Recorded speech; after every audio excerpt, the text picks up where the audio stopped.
Assalamualaikum warahmatullahi wabarakatuh dan salam sejahtera untuk kita semua. Saya Alus Saputra, mahasiswa Universitas Negeri Makassar dari Fakultas Ekonomi dan Bisnis, program studi akuntansi dari kelas D. Pada kesempatan kali ini, saya akan membahas dan memberikan solusi terhadap kasus yang berjudul Membangun Kinerja Optimal di PT Dinamika Nusantara sebagai bagian dari ujian akhir semester mata kuliah perilaku keorganisasian. Seperti yang kita ketahui, PT Dinamika Nusantara adalah perusahaan teknologi yang menghadapi berbagai tantangan dalam hal turnover karyawan, rendahnya motivasi kerja, konflik antar generasi, dan kurangnya kerja sama tim. Nah, dalam video ini, saya akan mengidentifikasi masalah utama, menjelaskan konsep perilaku organisasi yang relevan, memberikan solusi terintegrasi, serta memaparkan strategi implementasi untuk membangun perusahaan mengatasi tantangan tersebut. Semoga penjelasan saya dapat memberikan gambaran jelas dan solusi yang aplikatif untuk meningkatkan kinerja optimal di PT Dinamika Nusantara. Nah, yang pertama, identifikasi masalah utama. PT Dinamika Nusantara menghadapi banyak tantangan yang mempengaruhi lingkungan kerja. Yang pertama, tingkat turnover karyawan yang meningkat 20% menunjukkan bahwa banyak karyawan yang keluar karena merasa tidak puas dengan lingkungan kerja, beban kerja yang berat, dan kurangnya keseimbangan hidup. Nah, yang kedua, selain itu, hampir separuh karyawan, sekitar 40%, merasa tidak termotivasi karena kurangnya penghargaan emosional dan profesional.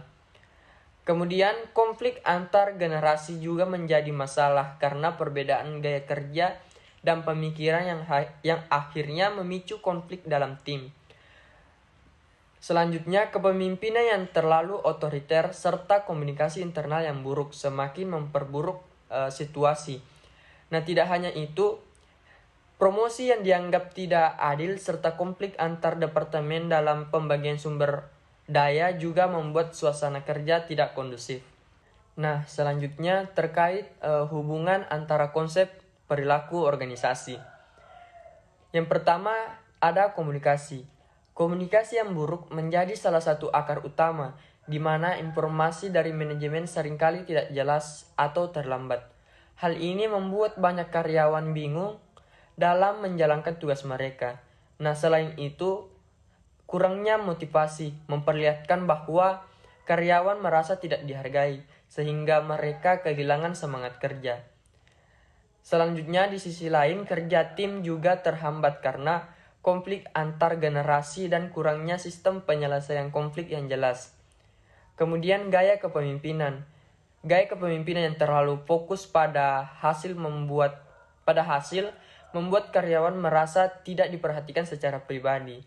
Nah, semua ini menunjukkan bahwa budaya organisasi yang tidak harmonis dapat berdampak besar pada produktivitas dan kepuasan kerja. Selanjutnya yaitu solusi yang terintegrasi. Nah, untuk memperbaiki situasi, perusahaan dapat memulai dengan memperbaiki komunikasi, seperti mengadakan forum rutin antara manajemen dan karyawan, serta menggunakan teknologi untuk menyampaikan informasi lebih cepat dan jelas. Untuk meningkatkan motivasi, perusahaan bisa memberikan penghargaan langsung seperti sertifikat atau apresiasi publik dan menyediakan pelatihan untuk pengembangan karir. Selain itu, kerja tim bisa diperkuat melalui program team building dan mekanisme penyelesaian konflik. Gaya kepemimpinan juga perlu disesuaikan dengan pendekatan yang lebih empatik. Nah, sistem promosi harus transparan dan berbasis kinerja untuk mengembalikan kepercayaan karyawan. Dan yang terakhir, budaya organisasi yang mendukung keterbukaan dan kerjasama harus terus dikembangkan melalui survei dan evaluasi rutin. Dan yang terakhir terkait strategi implementasi.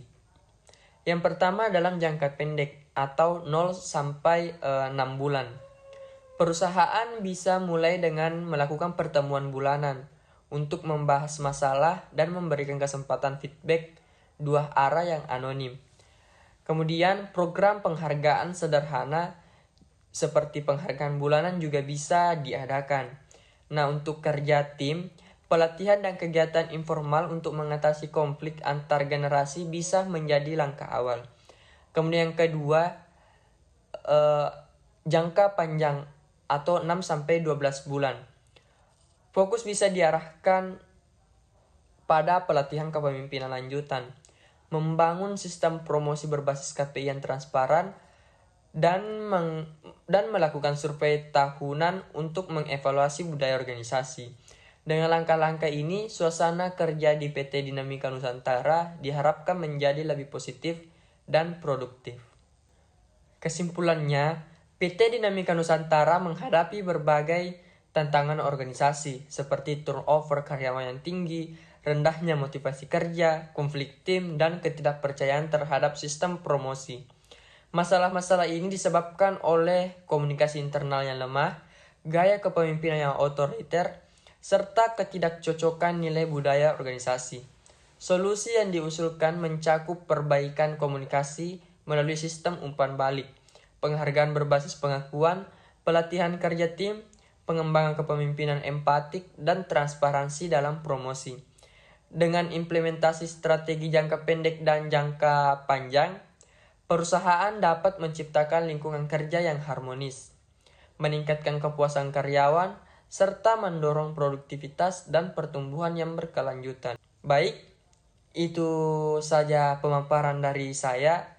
Sekian dan terima kasih. Assalamualaikum warahmatullahi wabarakatuh.